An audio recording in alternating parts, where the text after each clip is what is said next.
We are now ready to move on to the main point of this course, which is a reformulation of mechanics using variational calculus, and that will lead to a formulation that is independent of coordinate system and where the forces of constraint on our system can be ignored.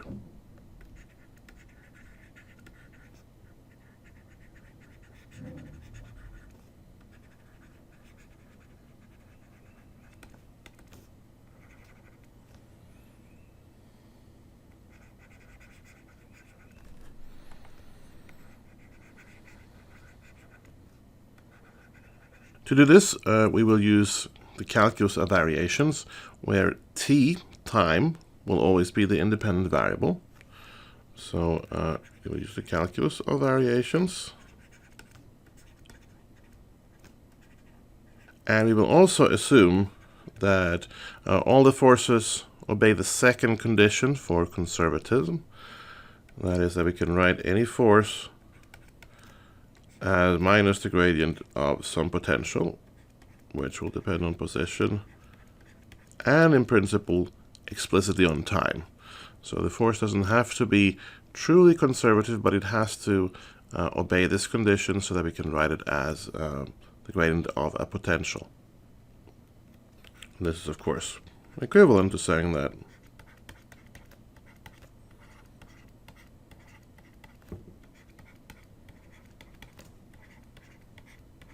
at heart, this is going to be an energy formulation. So we're working with a potential energy, and we're also going to work with a kinetic energy. T, which of course is 1/2 mv squared.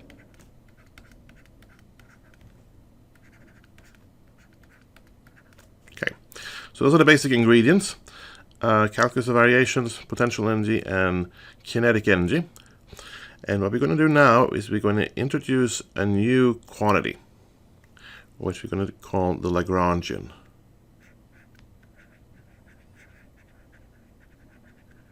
We will designate that with a curly L like this. And the Lagrangian will depend on the position,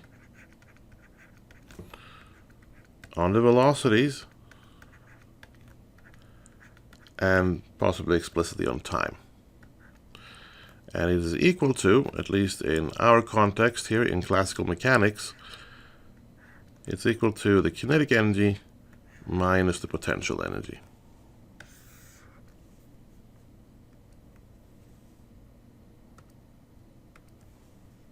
So that's the Lagrangian. Now, it's a rather unusual concept. It does not correspond to the total energy. You can see that it's the kinetic energy minus the potential energy. So it's a little hard to see exactly what its physical meaning is. If you do some quantum mechanics, what it does correspond to in some sense is the rate of change of the phase of a wave function, but that doesn't help us here. So rather than trying to develop a physical picture of what it is, let's just see what we can do with it. The first thing we'll note is that the Lagrangian, like we said, depends on the kinetic energy. Well, the kinetic energy depends on the velocities. Right? And then it is also dependent on the potential, but that depends on position, not on velocities, and possibly on time. So if you write down the derivatives, the partial derivatives of the Lagrangian with respect to position, then we get a derivative of the potential, and if we take the derivative of the Lagrangian with respect to velocities, we get a derivative of the kinetic energy. So let's do this. Partial dl over partial dx, that's minus du dx, and that ends up being the force in the x direction. That's one thing. All right. Now let's take the derivative of the Lagrangian with respect to the velocity in the x direction, with respect to x dot. Okay, we'll look at this now.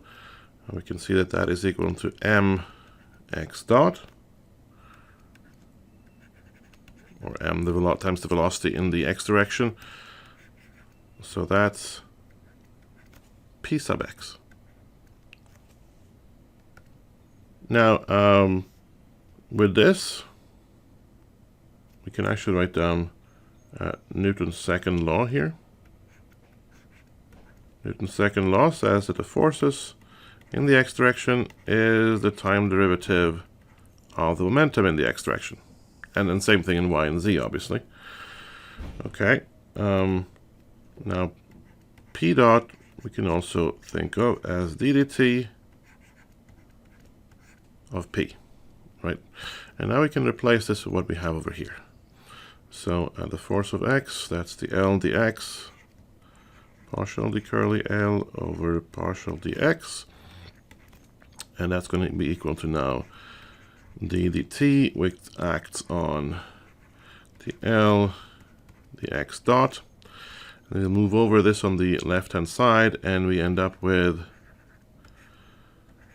dl dx minus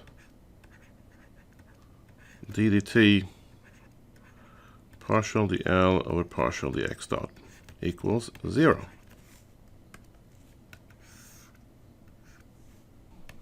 This you should recognize from the calculus of variations, which we've just have done, as the Euler-Lagrange equation.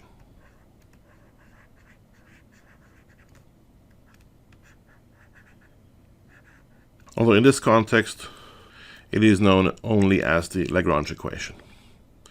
Okay, so that's interesting.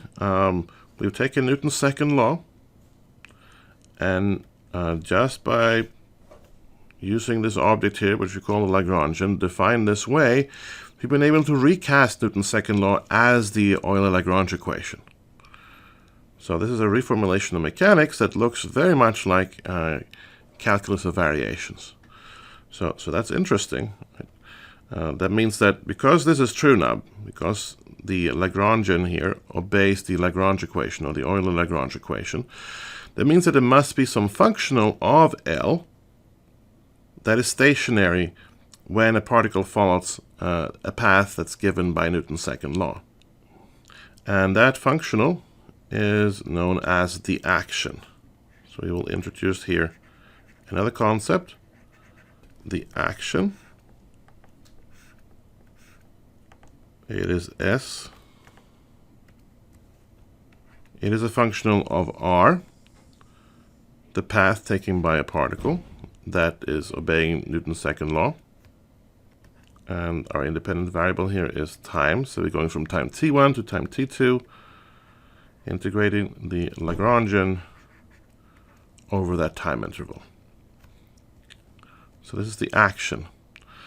And because Lagrangian obeys the Lagrange equation, this action has to be stationary. So that notion that the action is stationary is known as Hamilton's principle.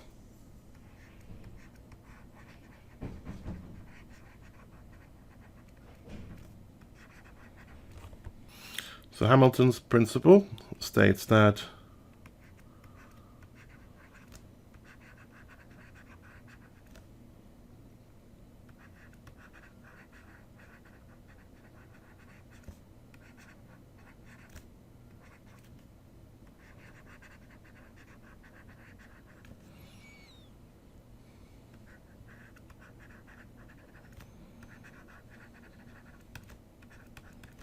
the path followed by a particle between an initial and a final time is the path that makes the action stationary.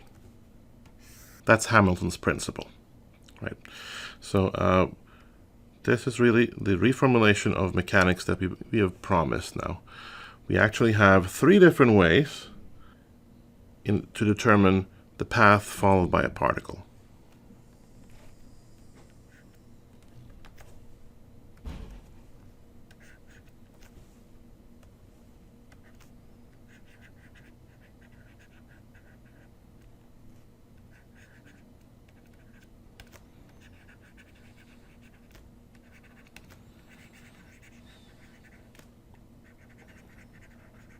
And those three are all equivalent. We can use Newton's second law, we can apply the Lagrange equation, And in principle, we can also use Hamilton's principle, although in classical mechanics, we're not going to use that very much, except I'm going to use it right now in order to prove something important. But these are all three equivalent formulations of mechanics. Now, they're not general. For instance, we have excluded here forces that are non-conservative. At least we've excluded some non-conservative forces. It is in fact possible to reformulate this to include non-conservative forces, but we're not going to bother with that. That is rather complicated and doesn't add a whole lot to the picture. We're going to stick to the case where we're dealing with only conservative forces, and that's when we're going to use Lagrange equations. So I would urge you to take a very close look at what's on the screen right now. This is the basis for much of what we're going to do in the rest of the course. And even though neither the Lagrangian nor the action is particularly easy to understand physically, they're going to be a very important concept for us going forward. Okay. All right. So let's get back to the business of showing why this is such a good idea to reformulate mechanics this way.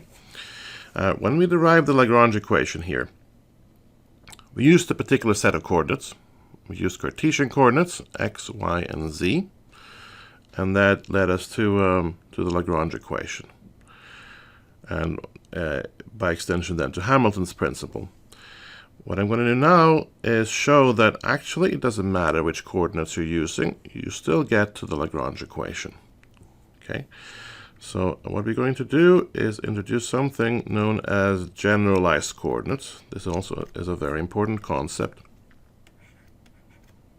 This is essentially a change in coordinate system.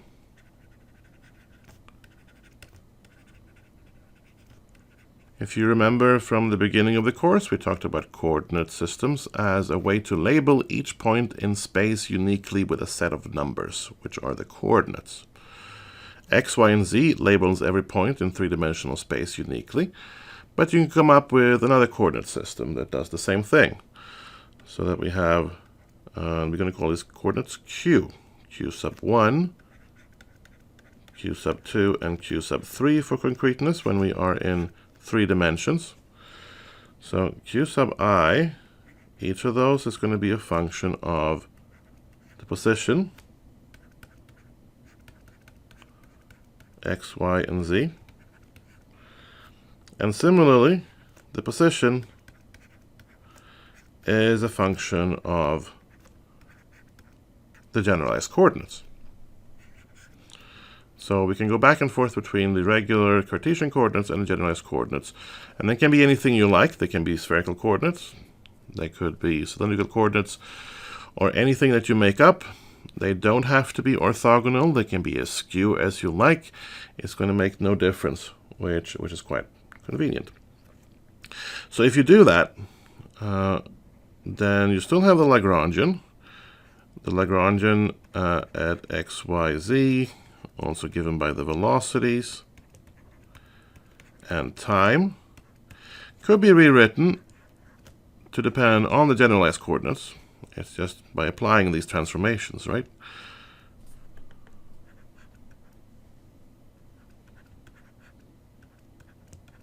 Of course, if we do that, we don't know at this point for sure what the form this equation would take. Right? We came up with this Lagrange equation using explicitly Cartesian coordinates. And this is where Hamilton's principle helps us. Okay? So whatever form this Lagrangian has, Hamilton's principle is still going to be valid, because all we've done here is a change of variables. So we can write the action, just like we did before, as an integral from one point in time to another of the Lagrangian, except that the Lagrangian now depends on a different set of coordinates.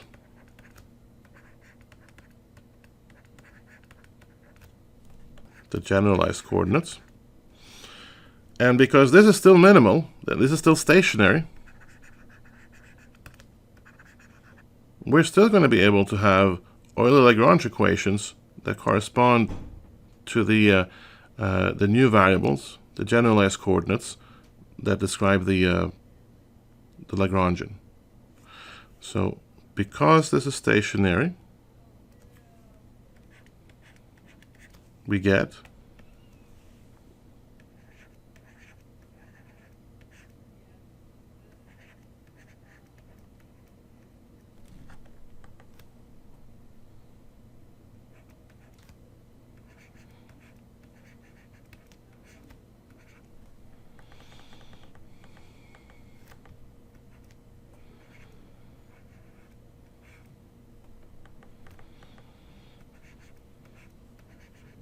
in other words, the Lagrange equations are unaffected by the change of coordinate system. This is the same as we had here for x and also for y and z, but we made a change of coordinates and the equations in motion have the exact same form. We just have to change out x, y, and z for our new generalized coordinates. This is very different from what we had previously. If we're working with Newton's second law, in Cartesian coordinates, we know that it has this form here, but we've already seen that if you go to spherical coordinates, for instance, cylindrical coordinates, it looks very different and much more complicated. Here, the form of the equations of motion is independent of the choice of variables, and that is really the main reason why we're working with Lagrangian mechanics.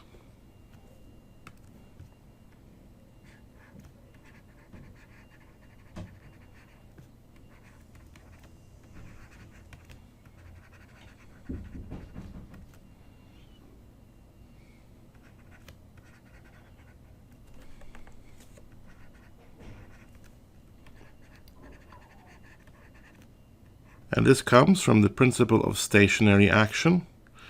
The action is stationary. And of course, if you affect the change of variables inside this integral, the action is still going to be stationary.